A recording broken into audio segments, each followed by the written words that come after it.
Hello everyone, welcome to Fun with Zoology. Today we are going to discuss about the life cycle of Plasmodium vivax. So let's begin. First of all, Plasmodium vivax actually causes the disease malaria, and how does it transmit a disease is very important. So for the transmission of malaria, actually three components of the life cycle of this Plasmodium must be present, which these three components are the female Anopheles mosquito, which are able to feed on humans, and in the body of the female Anopheles mosquito, the parasites can complete the invertebrate host part of their life cycle. The second component are the humans who are bitten by the female Anopheles mosquito, and the parasites complete the vertebrate host part of the life cycle in the body of the humans. And the third components are the malarial parasites or the Plasmodium vivax itself. Now, to know about Plasmodium vivax, we must know about its host, that is the female Anopheles mosquito. Now, these Anopheles, they lay their eggs in a variety of freshwater and brackish water bodies, and the different species have different preferences or choices. The eggs are hatched within a few days, and the larvae are hatched out, and these larvae spend about 9 to 12 days to develop into mature adults in the tropical areas where the temperature is high and the weather is humid. But life is very precarious for these larvae because they are succumb to different injuries and they die, and only few larvae develop into mature adult mosquitoes.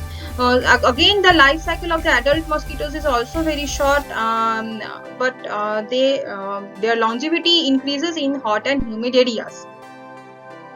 So the older this adult female Anopheles mosquito, they actually transmit the parasites of malaria, and they must live longer so that the sporozoites can develop and enter the salivary glands of the female Anopheles mosquito.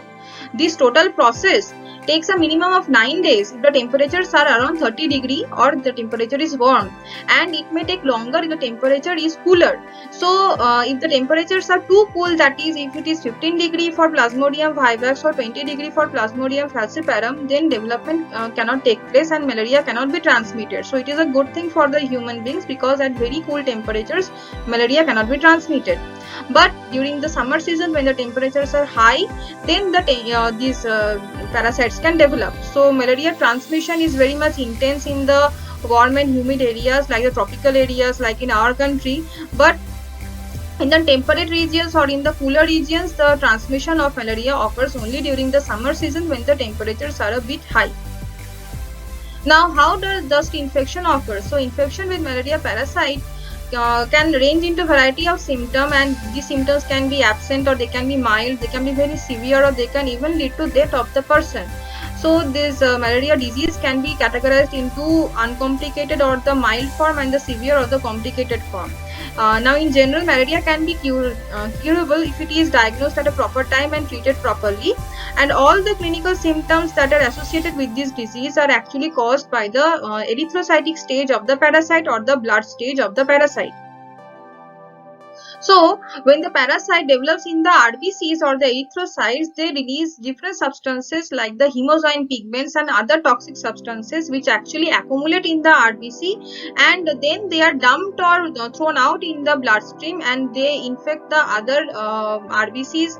These merozoites infect other RBCs, and the hemozoins and other toxic factors like the glucose phosphate isomerase GPI, they stimulate the immune system of the human being, and the macrophages and other immune cells, this produce cytokines and other factors which actually are as a combat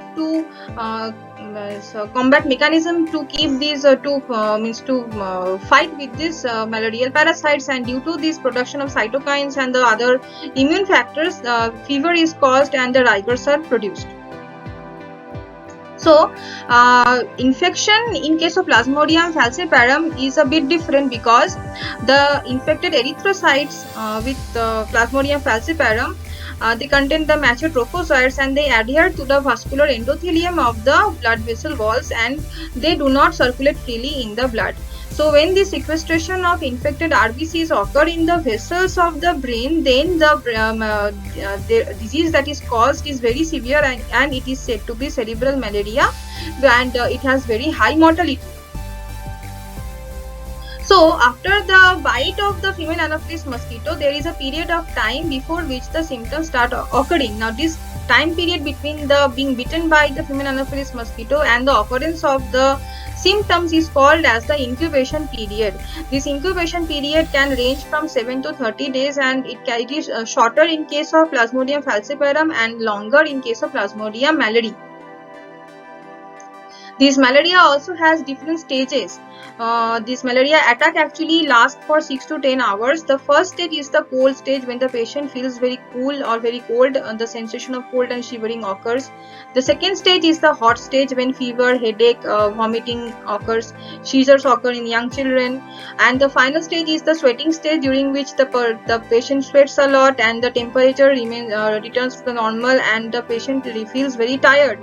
So classically, the attacks occur after every second day in case of the Tarsian parasites, that is Plasmodium falciparum, Plasmodium vivax and Plasmodium ovale, while the attacks occur after every third day in case of the cotton parasites, that is the Plasmodium malady.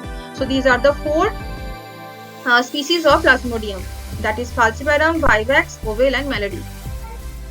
Now the symptoms of malaria are very different, like fever, chills, sweats, then headaches, vomiting and nausea, then body aches, general malaise, then elevated temperatures, perspiration, weakness, the spleen becomes enlarged, liver becomes enlarged, mild jaundice is present, and the respiratory rate is also very high. Now we shall begin with the life cycle of Plasmodium. First of all, Plasmodium has two hosts, a human host and a female Anopheles host. In the humans, the parasites actually grow and multiply first in the liver cell and then in the RBCs.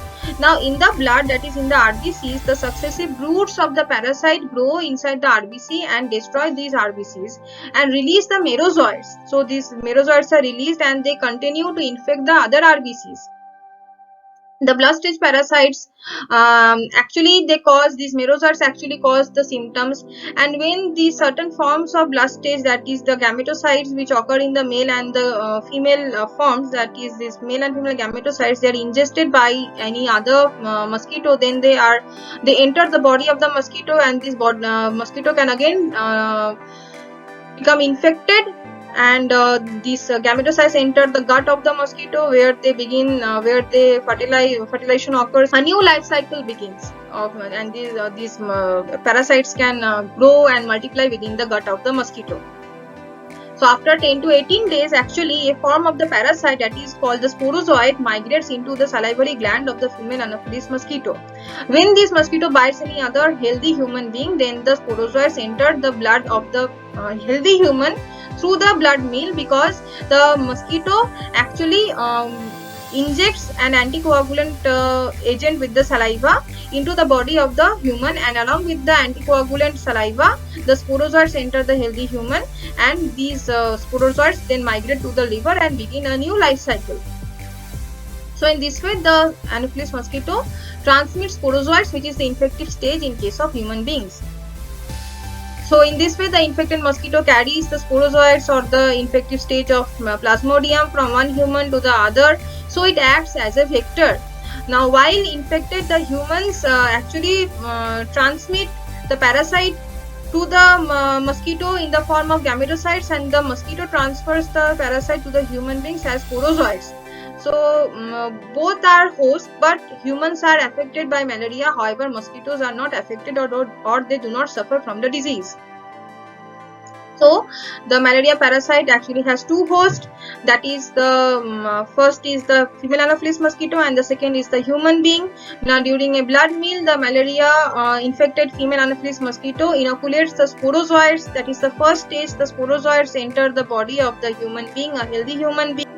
In the second stage, these sporozoites now enter the liver cell and they mature there into scizones. These scizones now are released as merozoites. These merozoites are present in the bloodstream and they infect the RBCs, and they can remain within the bloodstream for weeks, and if untreated they can remain there for years.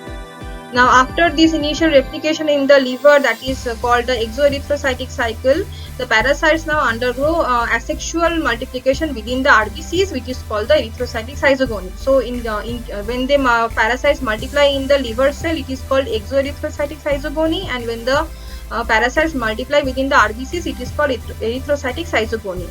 So these merozoites now infect other RBCs, and ultimately these trophozoites actually the ring stage of the trophozoites form, and these are the mature cyzones, and they rupture. These merozoites are released in the bloodstream, and they differentiate into the sexual erythrocytic stages, that is the gametocytes, that is the male and the female gametocytes. So this is the 7th stage. So these blood parasites that are actually responsible for the clinical manifestation of the symptoms of malaria are these erythrocytic stages. So the gametocytes that are the male or the smaller or the microgametes, and the female or the larger or the macrogametes remain in the bloodstream, and they are ingested by a female Anopheles mosquito when she takes a blood meal from an infected human. So this is the 8th stage, when the gametocytes enter the gut of the female Anopheles mosquito. Now within the gut, the parasites multiply, and this is called the sporogonic cycle, which occurs within the female Anopheles mosquito. Now while staying in the gut of the mosquito or within the stomach of the mosquito, the microgametes or the male gametes penetrate the macrogametes or the female gametes, and they generate the zygotes. The zygotes then turn motile, and they become very elongated. This is the 10th stage, that is the ookinete. It is very elongated, and it invades the mid-gut wall of the mosquito, where it develops into the oocyst. So this oocyst now stays in the mid-gut wall of the mosquito, and at last the oocyst grows and ruptures, and the sporozoites are released into the mosquito's gut, and the sporozoites now enter the salivary gland of the female Anopheles mosquito. So at this stage, the female Anopheles mosquito is infected with the sporozoites, and when this female Anopheles mosquito bites any other healthy human being, then the sporozoites enter the bloodstream of the healthy human being, and in this way the life cycle again starts. So this was all about the life cycle of Plasmodium, and if you have liked this lecture, then do like, share and subscribe to my channel, and press the bell icon so that you may receive the notification of the upcoming lecture videos. And that's all for today. Thank you.